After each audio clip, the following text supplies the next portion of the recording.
Eres creyente y pobre, no sirves para ella. La frase rebotó contra las paredes de mármol como un martillazo.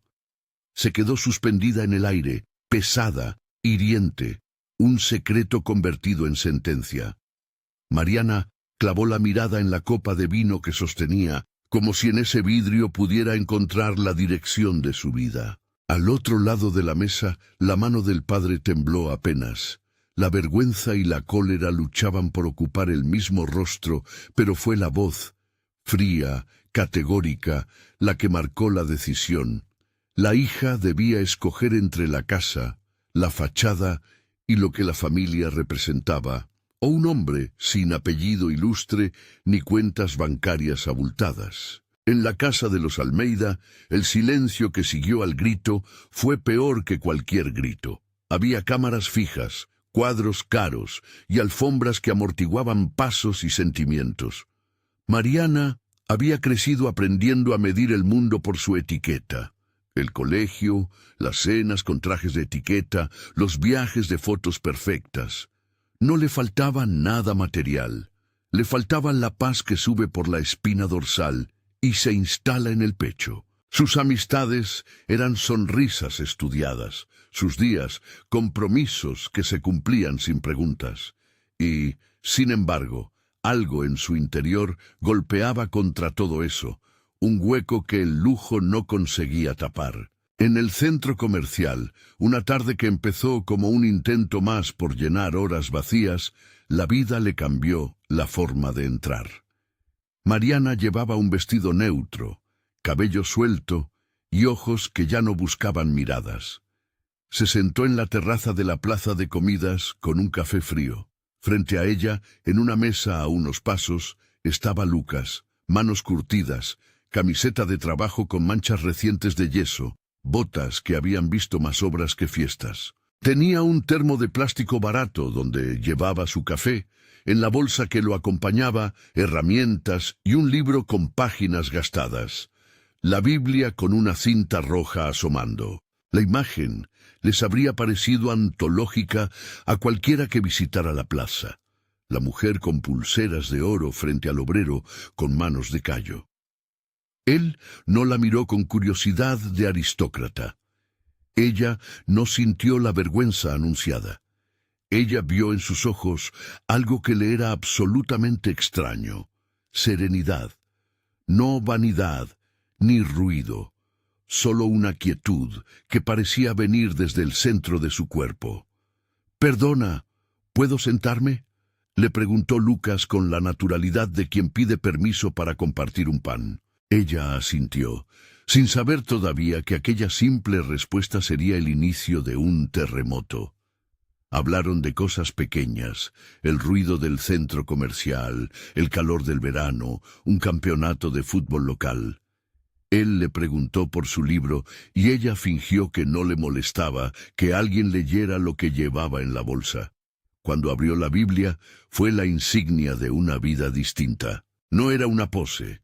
Lucas le habló con calma sobre el fin de la cita que había marcado con un bolígrafo. «Confía en mí».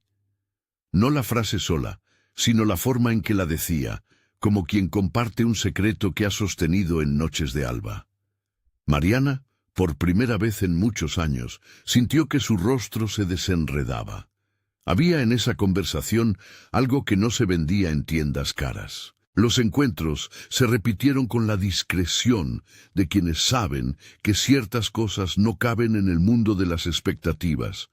Él trabajaba en reformas, llegaba con las manos llenas de polvo y la sonrisa de quien cree que el trabajo dignifica. Ella comenzó a acompañarlo a la iglesia del Jardín Primavera un domingo por curiosidad, por la invitación de una mujer joven de manos suaves que se llamaba Dona Luciana y que cosía en aquella comunidad sonrisas y alimento para quien llegara.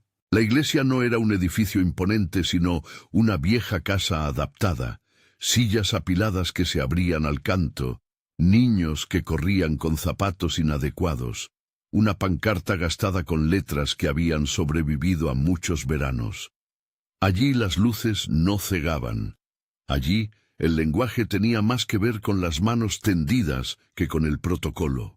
Mariana no conocía el asombro que nace del perdón compartido en voz alta, hasta que la pastor, con voz grave y templada, habló de un tipo de riqueza que no ocupa cuentas corrientes. Cuando la invitación al altar se escuchó como un llamado, ella sintió el corazón acelerarse más que ante cualquier lujo. Era una mezcla de miedo y alivio, una especie de rendición que no había planeado. Se levantó. No salió de la iglesia con un vestido nuevo ni con la aprobación de su apellido. Salió con una luz que venía de dentro, como si alguien hubiera encendido un farol en la habitación más oscura de su ser. La noticia llegó a la casa Almeida como una piedra lanzada en un lago. Primero un rumor, luego una división. La madre, Beatriz, vaciló. La apariencia de familia se enfrentó al misterio del alma. El padre, doctor Rogerio, no vaciló. Para él la fe era una cosa de tolerancia calculada, una bandera que iba y venía según conveniencias. En la cena que seguiría, bajo el plafón que había visto tantas decisiones frías, Mariana intentó explicar con las palabras que pudo reunir. Habló de paz, de propósito, de haber encontrado algo que el dinero no supo comprar. Había en su voz una firmeza nueva, y eso molestó más que cualquier reproche. «¿Cómo puede ser que me lo ocultes?», preguntó Rogerio, sin permitir ninguna respuesta razonadora. «Pensé que sabíamos todo de ti. No puedes jugar con esto como si fuera un capricho». Ella intentó decir que no era un capricho. La palabra creyente terminó por ser un estandarte que, para su padre, alcanzó categoría de amenaza. Fue él quien cerró la discusión con la frase que tituló aquel suceso y que desde entonces muchos recordarían como el momento que lo cambió todo. «Eres creyente y pobre, no sirves para ella». Lo que siguió fue un desfile de consejos no solicitados, llamadas a familiares, susurros en el club y una carta más formal de lo habitual, que pedía a Mariana que reconsiderara su relación. Aquella frase no fue solo un insulto, fue la medida que, en la mente de Rogerio, separaba la virtud de su linaje. Para Mariana, representó la división tajante entre una casa sin Dios y una vida posible con él. Ella eligió. No fue un acto de rebelión solo, fue un acto de coherencia. No salió de la casa con nada más que lo puesto y un bolso pequeño. Caminó hasta la parada de taxis, sintiendo el peso de miradas que la consideraban como quien traiciona un contrato invisible. Cuando llegó a la casa de dona Luciana, ubicada en una calle de casas bajas y lavanderos en cuerdas, la bienvenida fue la opuesta de lo que había dejado. Hubo abrazos, pan caliente, gente que dejó sus tareas para escuchar. La iglesia no celebró su huida como espectáculo, la acompañó, la sentó y la sostuvo. Lucas la recibió con la calma de siempre. No hubo estridencia ni declaraciones triunfalistas. Lo primero que hizo fue sostenerle la mano y mirarla a los ojos, con la ternura de quien ha decidido ser faro sin aspavientos. En el rostro de Mariana, la mezcla de alivio y duelo era visible. Había perdido una casa, pero ganaba comunidad. Había renunciado a privilegios impuestos y recibía algo que no se podía medir en balances: compañía en la incertidumbre. Los primeros meses fueron de shock práctico. En la casa compartida donde vivía la familia de Lucas, el espacio era escaso. Las habitaciones guardaban historias de sudor y resiliencia. Dona Luciana cocinaba con manos expertas y escuchaba sin juzgar. Los vecinos se ofrecían con timidez a llevar paquetes de comida y ropa que ya no le servía a nadie. En el mundo exterior, algunos amigos, los que contaban para la alta sociedad, se desmarcaron con sorna. Otros, en silencio, cerraron los contactos. Pero en la práctica, lo que importaba eran las noches, los desayunos, las canciones junto a la radio vieja que no siempre funcionaba. Mariana comenzó a buscar trabajo. La primera entrevista fue un tropiezo de etiquetas. En una empresa de eventos la miraron con distancia.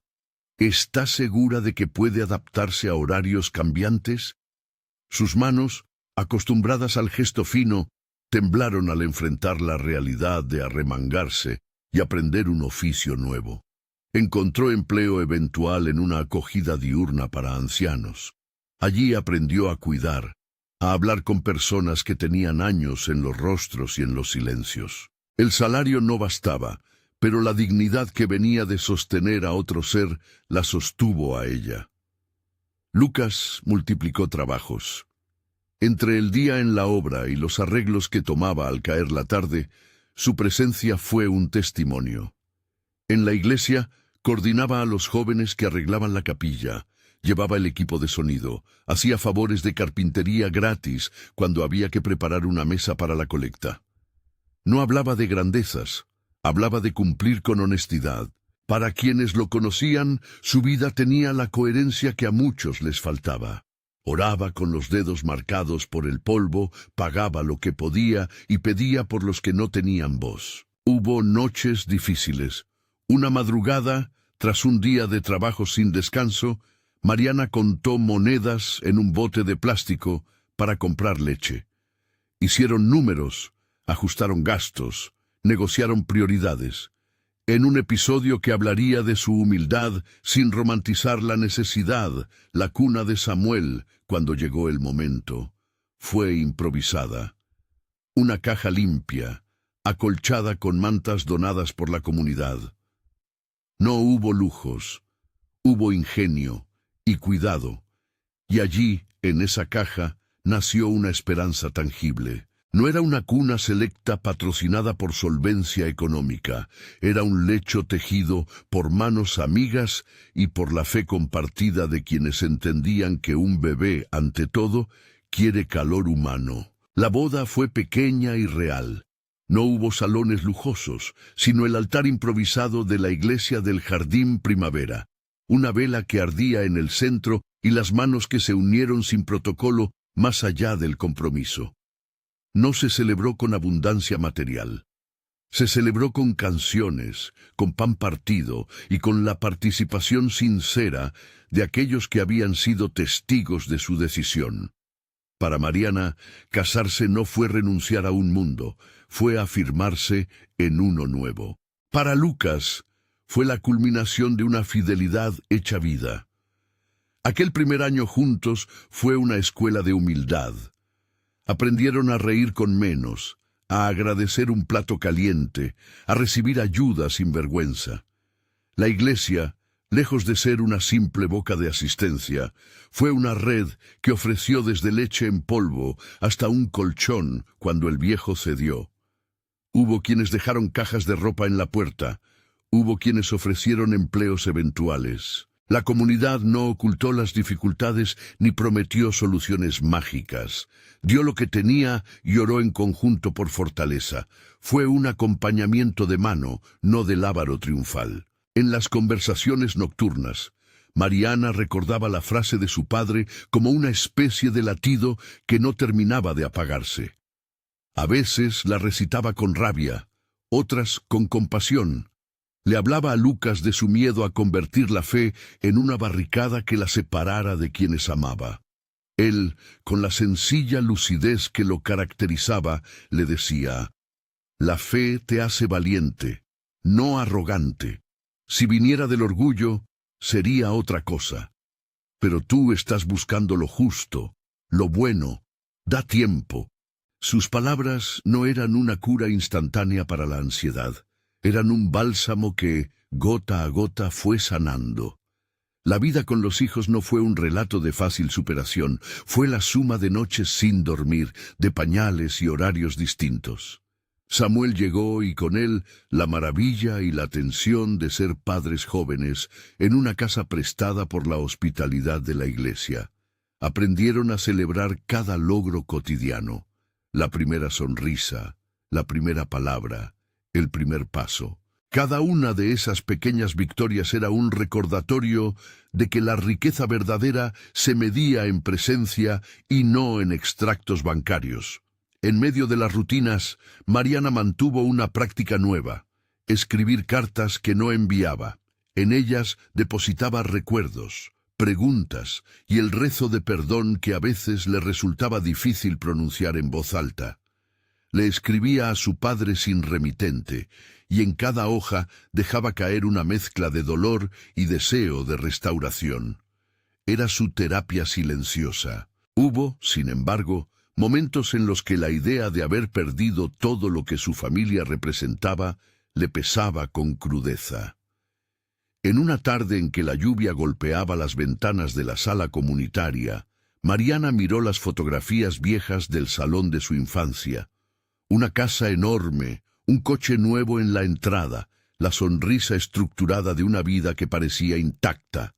Sostuvo esa imagen y luego a su hijo en brazos, que dormitaba con la frente cálida contra su pecho. Allí, entre la nostalgia y la certeza, comprendió que el conflicto no era solo de personas, era de prioridades. La suya había cambiado. El nuevo mundo no era una vitrina, era trabajo. Lucas lo sabía y lo vivía. Tomaba encargos al alba, volvía con callos nuevos.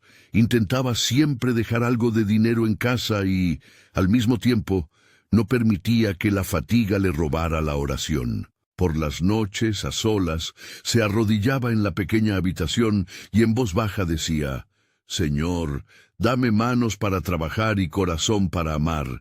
Enséñanos a ser fieles». No era una oración de fórmula, era una súplica honesta, sin promesas garantizadas, y en esa humildad residía su fuerza. La comunidad también veía cambios en Rogerio, aunque aún no eran cambios de corazón visibles. Se rumoreaba que había cerrado filas, más despachos, menos tolerancias. A veces mandaba mensajes cortos a través de abogados, presionando a empresas donde él tenía influencia para que evitaran contratar a quienes ayudaban a esa niña. La vieja administración de poder no cedía fácilmente, pero la historia avanzaba por rumbos inesperados. La perseverancia de una pareja humilde empezaba a ser un comentario recurrente en la mesa de la iglesia. La prensa local no la había descubierto todavía, y quizá eso ayudó a que la transformación fuese lenta y sin artificios. En las mañanas de domingo, cuando el sol empezaba a colarse entre los muros, Mariana entraba a la iglesia con Samuel en brazos. La comunidad la miraba como a una hermana que había decidido darlo todo. Sus ojos brillaban con una mezcla de paz y advertencia. No había regreso fácil a la vida anterior, pero había un presente que se sostendría con trabajo, con caridad y con oración. En esos momentos, a veces repetía en voz baja la frase que la había herido, no para alimentar el rencor, sino para medir lo lejos que había llegado.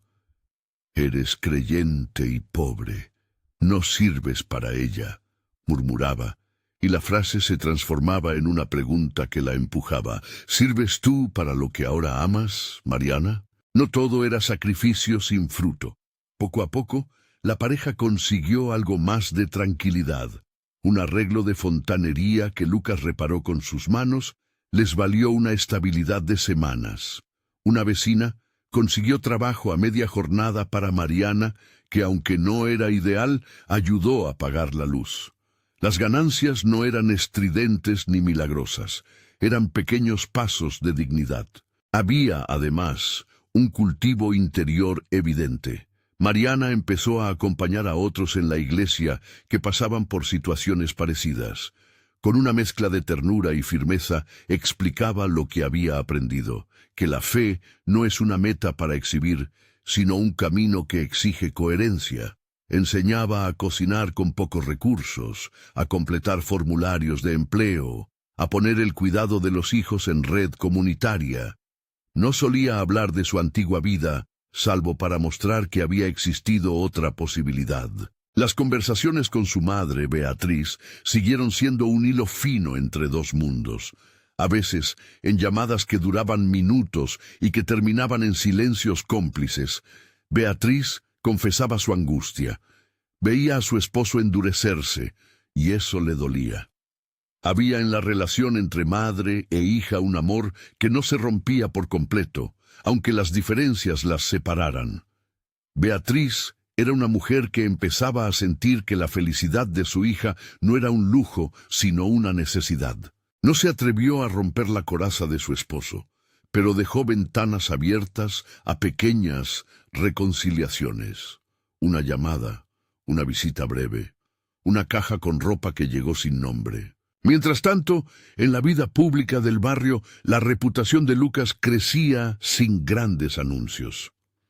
Personas que antes habrían rechazado un trabajo por no corresponder a una etiqueta, ahora llamaban para pedirle arreglos en sus casas.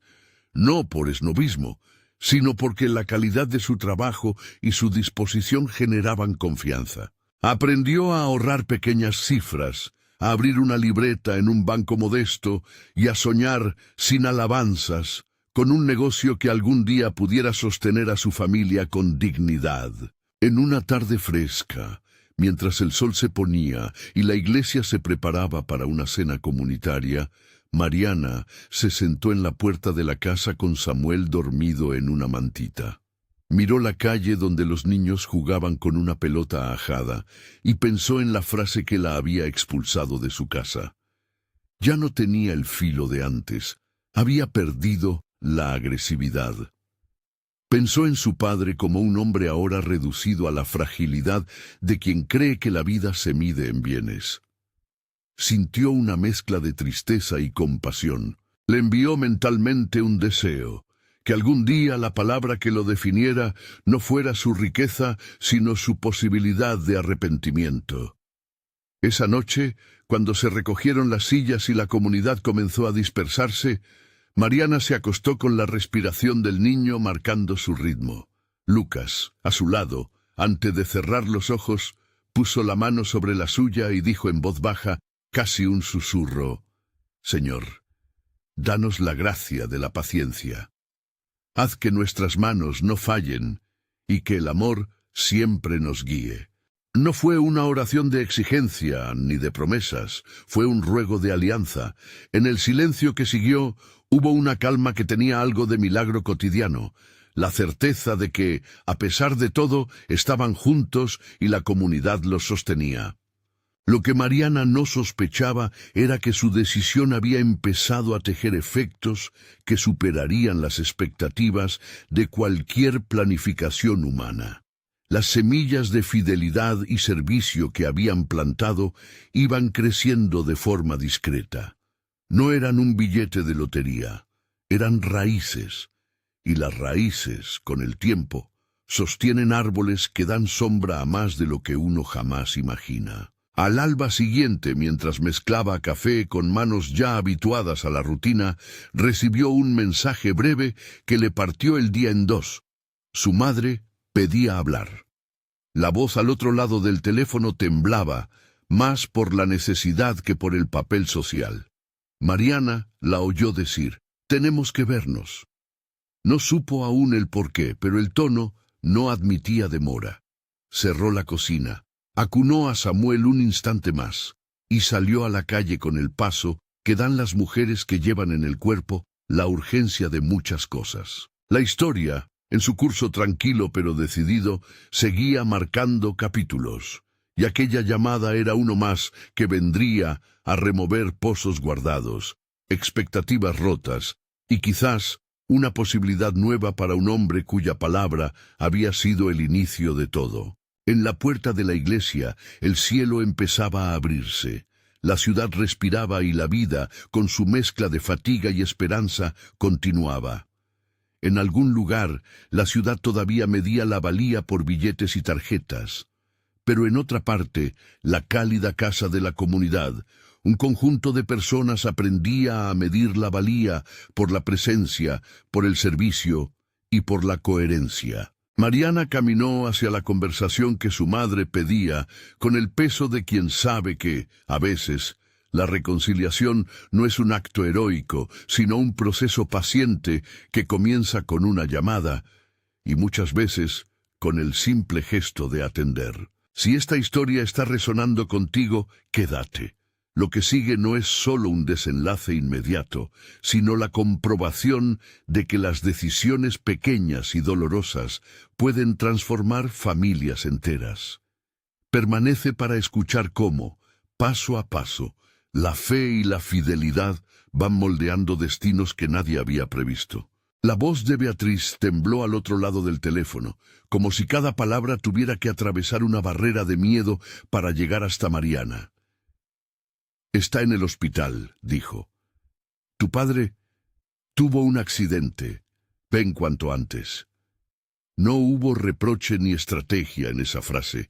Había la urgencia limpia de una mujer que por primera vez necesitaba a su hija más que a su apellido. Mariana guardó el plato que limpiaba con las manos ya aprendidas a la sencillez y tomó a Samuel en brazos. No hubo duda. El tiempo no era de decisiones morales, sino de movimientos rápidos y precisos. Caminó hasta la parada de autobús con el paso de quien sabe que cada segundo cuenta. En el camino, las calles del barrio que la había acogido se abrieron como testigos. Vecinos que la saludaban con el cariño discreto que da la convivencia, niños que jugaban sin reloj, una puerta que dejaba escapar el olor del pan casero.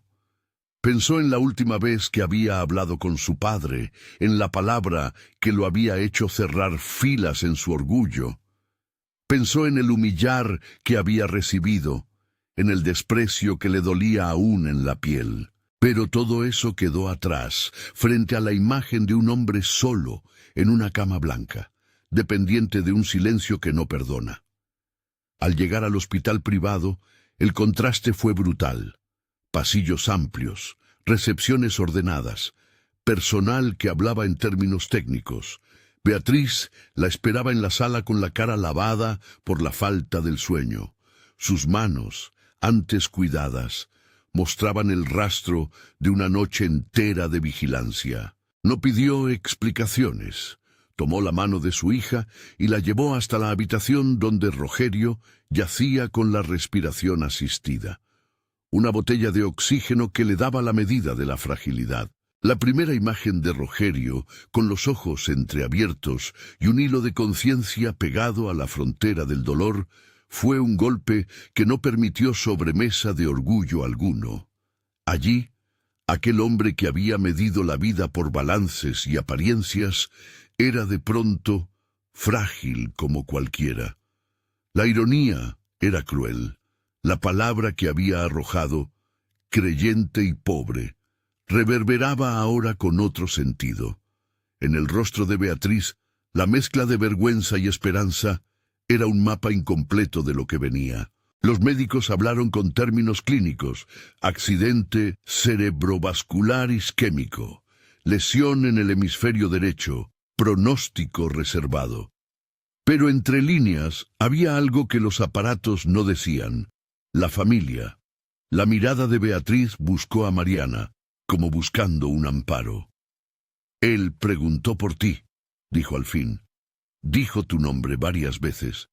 Mariana sintió una oleada que mezclaba el deseo de distancia con la necesidad de estar. Se acercó al lecho, tomó la mano del padre con la suavidad que solo la intimidad admite y le habló en voz baja.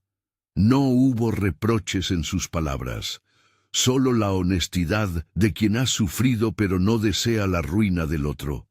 «Papá», dijo, «estoy aquí». El teléfono de Lucas sonó mientras tanto en la mesa de la pequeña casa donde vivían.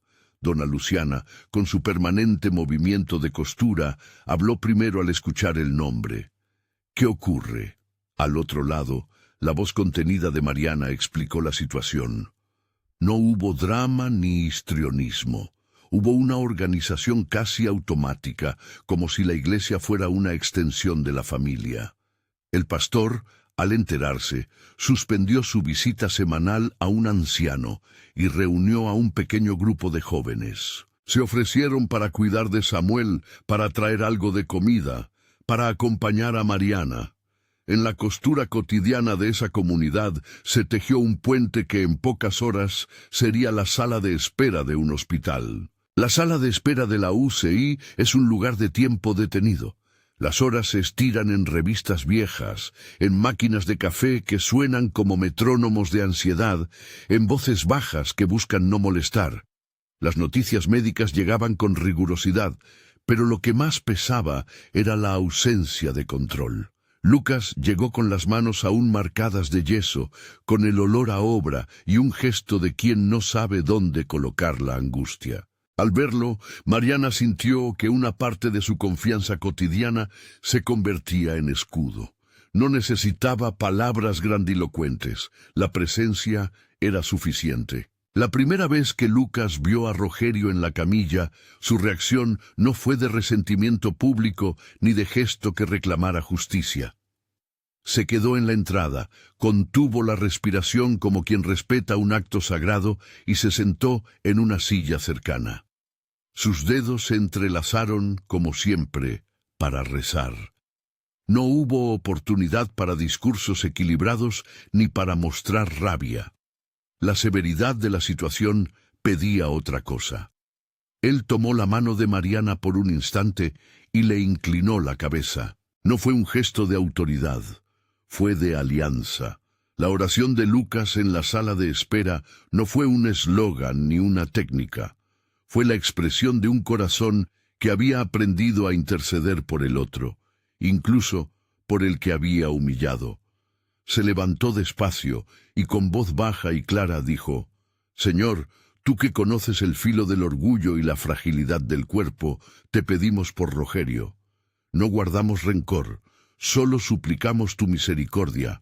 Si es tu voluntad, toca su cuerpo y su mente. Restáuralo, Padre, haz que, si hay conciencia que abrir, se abran los ojos del arrepentimiento y del perdón. Amén». No prometió resultados, pidió misericordia, no pronunció la palabra milagro con ligereza, invocó compasión. Alrededor, algunos se sumaron en silencio con las manos entrelazadas. Otros, como el pastor, pusieron una mano sobre el hombro de Lucas. No fue una escena de espectáculo, fue la simple comunión de quienes saben que la oración es también sostén práctico para la espera. Un enfermero, al pasar, notó la entereza de esa petición y dijo: «Hablar así no cura médicamente, pero calma. A veces eso ayuda». Y en ese comentario estaba la honestidad que la comunidad cristiana aprendió a practicar. La fe acompaña, no sustituye. Los primeros días fueron de incertidumbre. Hubo momentos de mejora ligera, una respuesta a estímulos, un párpado que se movía, una respiración que se volvía más autónoma. Hubo también retrocesos, convulsiones leves, pruebas que asustan por la frialdad de las cifras. Los médicos mantuvieron una postura prudente. No dijeron que la recuperación fuera segura. Hablaron de rehabilitación, de terapia física, de neuroplasticidad. Fue en ese terreno técnico donde la voluntad humana se juntaría con lo que muchos interpretarían como la mano de Dios. Una mañana, cuando la enfermera entró con un café para quien estuviera despierto, Rogerio abrió los ojos con cierta claridad. El primer sonido que salió de su boca no fue una queja, fue un nombre. «Mariana», murmuró, como si el eco de esa decisión que había tomado en la cena volviera ahora en una forma diferente. Beatriz, con lágrimas que parecía no poder contener, se inclinó y le habló con una mezcla de amor y culpa. Fue un momento suspendido. El hombre que había juzgado ahora necesitaba la misma misericordia que había negado. La recuperación que siguió no fue instantánea, fue fragmentada, con avances modestos que sumaban. Hubo una mañana en la que Rogerio, tras mucha terapia, logró mover la mano derecha. Fue un gesto pequeño y cotidiano, pero para quienes conocían la historia tuvo la dimensión de un renacimiento. En otra sesión pronunció la palabra perdón con esfuerzo y ronquera. Nadie lo celebró como un triunfo público. Lo celebraron como la humildad que aflora cuando la fragilidad obliga a bajar los muros.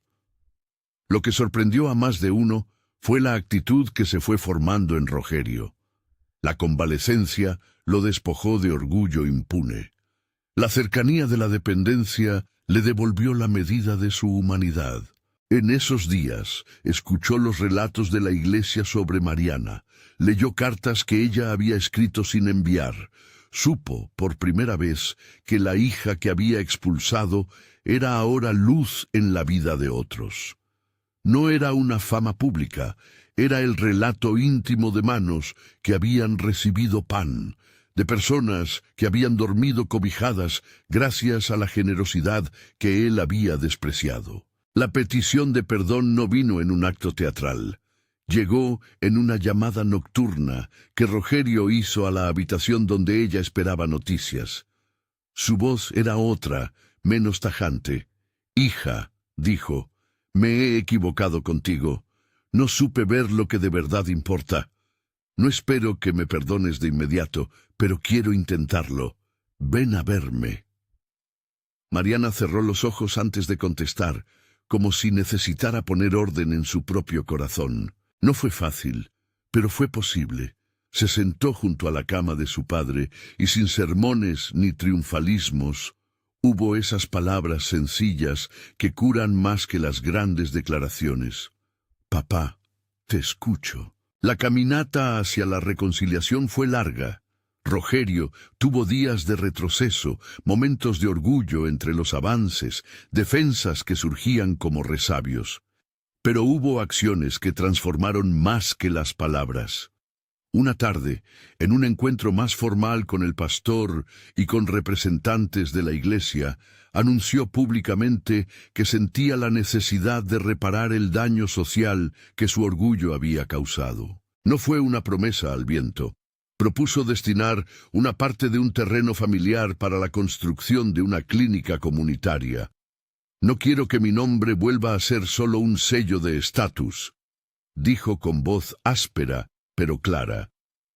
«Si lo que importaba era mi patrimonio, entonces que parte de él sirva para algo que haga justicia al dolor que provocamos». Fue un gesto que nadie esperaba en la forma ni en su honestidad. La clínica no nació de la noche a la mañana. Fue fruto de trabajo conjunto, consultas con profesionales de la salud, diálogo entre la administración de la ciudad y la iglesia, elaboración de planes sostenibles. Rogerio puso recursos, la comunidad puso mano de obra y la experiencia. Frank, un pequeño empresario local, asesoró la gestión para que no fuera un capricho sino un instrumento capaz de sostenerse. Lo que se buscó desde el inicio fue evitar la trampa de la dependencia. La clínica debía servir sin convertir a nadie en benefactor permanente. Debía ser un espacio de dignidad y atención accesible. Lucas, cuya reputación como trabajador honesto había crecido con los años, fue invitado a liderar una cooperativa de construcción que gestionaría parte del proyecto. La oferta no fue un premio al carisma, sino una propuesta de responsabilidad.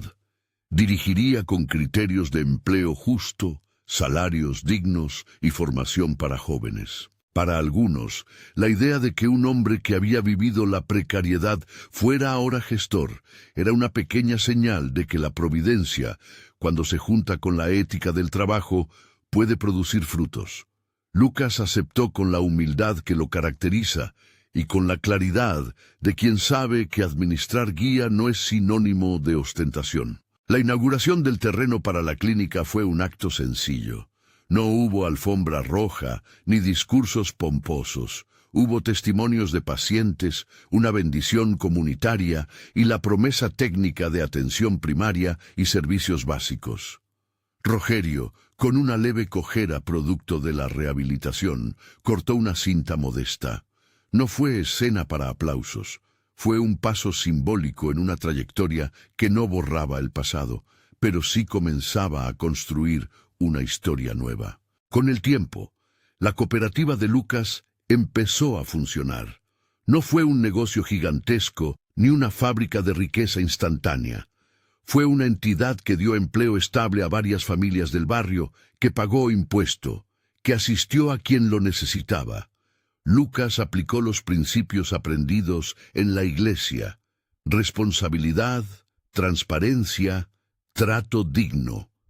La ganancia no se convirtió en ostentación. Una parte se reinvirtió en programas de formación y en la clínica. La vida material de la pareja mejoró con esfuerzo y con planificación. No fue una lluvia súbita ni una bendición como un absoluto. Fue el resultado de trabajo sostenido, de decisiones justas y de oportunidades creadas por la reconciliación y la cooperación.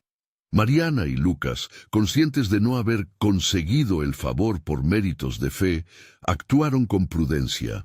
Ahorraron, invirtieron en educación para Samuel y años después, para la llegada de Ana, su segunda hija. Su casa dejó de ser un préstamo de la comunidad y se convirtió en un hogar propio, construido con manos propias en parte y con el soporte de un crédito responsable. Lo más notable no fue el crecimiento económico en sí, sino la decisión de dar. Rogerio, convertido en impulsor de la clínica, también reubicó parte de su vida profesional. Creó convenios para prácticas profesionales, programas de salud preventiva y jornadas de atención gratuita en ciertos meses. No transformó su mundo por completo, pero decidió que el privilegio tenía que traducirse en responsabilidad. A su lado, Beatriz comenzó a visitar con más frecuencia la iglesia, no solo por la culpa, sino por un sincero interés en aprender a ver la vida desde otra medida. La comunidad del Jardín Primavera se fortaleció. La clínica atendía partos de baja complejidad, consultas pediátricas, espacios de escucha para familias en crisis y talleres de alimentación. Muchos recordaban aún la cuna de cartón de Samuel, pero ese recuerdo había dejado paso a una red que ya no solo ayudaba en momentos de urgencia, sino que promovía la prevención y la dignidad. El trabajo combinaba profesionalidad con un espíritu de servicio que el barrio no experimentaba con frecuencia. Hubo resistencias. Algunos criticaban el gesto de Rogerio como un intento de lavar culpas. Otros sospechaban de la coherencia del cambio. La familia Almeida tuvo que aprender a lidiar con las miradas incrédulas. Pero la mayor defensa contra la incredulidad no fue la palabra, sino la consistencia.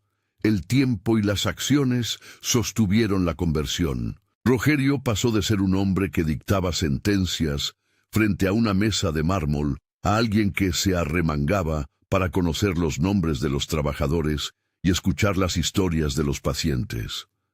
La distancia se fue acortando con la rutina del cuidado. En la iglesia se vivieron momentos de emoción contenida. En una reunión en la que se celebró el primer año de funcionamiento de la clínica, Rogerio subió al pequeño estrado con la dificultad que le quedaba para hablar en público. No pidió aplausos, no hizo grandes revelaciones teológicas. Contó su experiencia, habló de sus errores, nombró personas que lo habían sostenido, entre ellos Lucas y Mariana, y terminó con una petición: que la comunidad no se olvidara de los que todavía sufrían en silencio. Fue un ejercicio de humildad que conmovió a muchos. Mariana, por su parte, no perdió su capacidad de cuidar. Con el tiempo, coordinó programas de apoyo a madres jóvenes en la clínica, dando talleres de crianza y empleo. Ella sabía lo que era empezar de nuevo con un bebé en brazos. Su experiencia la convirtió en interlocutora creíble y en puente entre quienes llegaban con vergüenza y quienes podían tender la mano. No buscó notoriedad, buscó eficacia. Sus cartas, sin enviar, se transformaron en testimonios que sí se pronunciaban en voz alta para ayudar a otros. Samuel y Ana crecieron en esa mezcla: presencia de fe, trabajo honesto y conciencia de comunidad. No fueron niños que vivieron en lujos ostentosos, pero no les faltó lo esencial: educación, cariño, la posibilidad de soñar. Sus padres se esforzaron en inculcarles el valor del trabajo, la importancia del servicio y la necesidad de no medir a las personas por etiquetas. En la escuela, sus compañeros escuchaban la historia de sus padres como una lección viviente. La dignidad humana no depende de un extracto bancario. Años después, en la inauguración de un pequeño centro de formación vocacional adyacente a la clínica, Rogerio dio un discurso en el que su voz ya no era la de antaño. «He aprendido», dijo con la mirada fija en quienes lo escuchaban, «que el valor de una vida no se calcula en bienes, sino en lo que uno hace con lo que tiene. Si mi error fue pensar que la riqueza me hacía superior, que mi acción hoy sea corregirlo. Gracias a quienes me mostraron ese camino. No fue una prédica, sino un testimonio. Y en la primera fila estaba Mariana, con los ojos brillantes, como si todas las heridas hubieran encontrado su lugar en la reparación. La transformación no anuló todos los dolores. Las grietas que la vida había hecho en la relación familiar no se borraron por arte de magia. Requirieron trabajo, terapia, diálogo y la práctica diaria del perdón. Pero hubo una cosa clara. La familia, antes marcada por la frialdad del estatus, aprendió a conversar con la vulnerabilidad como punto de partida. Ese cambio tenía un efecto práctico. La reconciliación no fue solo emotiva, sino institucional. La donación del terreno y la fundación de la clínica fueron símbolos de una voluntad de reparar en lo concreto. En la ciudad, la historia se convirtió en ejemplo para otros barrios, no como fórmula, sino como evidencia de que la fe, acompañada de trabajo y de responsabilidad, puede transformar dinámicas. Hubo quienes replicaron modelos similares, pequeñas clínicas en zonas con poca cobertura, cooperativas de trabajo que priorizaban la dignidad del obrero, programas de formación que buscaban romper ciclos de pobreza con herramientas concretas. Mariana y Lucas continuaron su vida con la serenidad de quien conoce el precio de cada logro. No se exhibían, vivían con prudencia y generosidad. En noches en que la fatiga apretaba, solían recordar la frase que había abierto la historia. Ya no la repetían como herida, sino como punto de inflexión. «Eres creyente y pobre, no sirves para ella», dijo alguna vez Mariana en voz baja, no para provocar, sino para recordar que las palabras pueden herir, pero que el perdón puede transformar. En esa reflexión, la frase cambió de sentido, dejó de ser sentencia para convertirse en pregunta que impulsaba a la acción. ¿Sirvo yo para aquello que ahora amo? En una celebración íntima con la iglesia, donde se recordaron los años de lucha y la construcción de la clínica, Rogerio pidió disculpas públicamente por la dureza de su juicio. No fue una escena de redención espectacular, fue la exposición de un proceso humano. «Me cerré al amor que no entendía», dijo con la voz quebrada. «Hoy aprendo que el valor de una persona no se mide por su cuenta bancaria». Para quienes estaban allí, esas palabras eran más que un gesto, eran una invitación a revisar sus propias medidas. El legado de la historia no fue la ostentación del éxito, sino la práctica constante de la restauración. La clínica atendía ya a cientos de familias. La cooperativa introducía prácticas de empleo digno y la escuela de oficios daba a jóvenes herramientas que abrían puertas. Samuel y Ana, educados en ese ambiente, crecían con la naturalidad de quien sabe que la vida exige trabajo y que la comunidad es fuente de vida. La última escena que cierra este relato no es un golpe de efecto ni una frase grandilocuente. Es simple. En la pequeña plaza frente a la clínica, un día de verano, niños corrían con una pelota. Algunos padres conversaban en los bancos y en la esquina, una placa modesta recordaba que allí se inauguró una iniciativa conjunta entre la comunidad y una familia que decidió reparar. Mariana paseaba con Ana tomada de la mano y Samuel corría detrás con una sonrisa que no necesitaba filtros. Lucas, que volvía del taller, se detuvo un instante para saludar a Rogerio, que conversaba con una enfermera sobre un nuevo programa de prevención. Fueron saludos tranquilos, hechos de costumbre y respeto. La vida, con su fragilidad y su ternura, siguió su curso. Lo que quedó claro para quienes la conocieron fue que la riqueza verdadera había cambiado de nombre. Ya no era solo una cuenta o una fachada, era el conjunto de acciones, de decisiones pequeñas y de responsabilidad que honran a quienes más lo necesitan. La frase que una vez había sido arma se transformó en lección. Ser creyente no es sinónimo de debilidad. Ser pobre no es signo de menosvalía. Servir, en cambio, es la medida que cuenta. Si este testimonio te ha tocado, compártelo con alguien que necesite escuchar que la misericordia y la responsabilidad pueden ir de la mano. Suscríbete para más historias que recuerdan que el perdón y la fidelidad tienen el poder de reconstruir vidas enteras.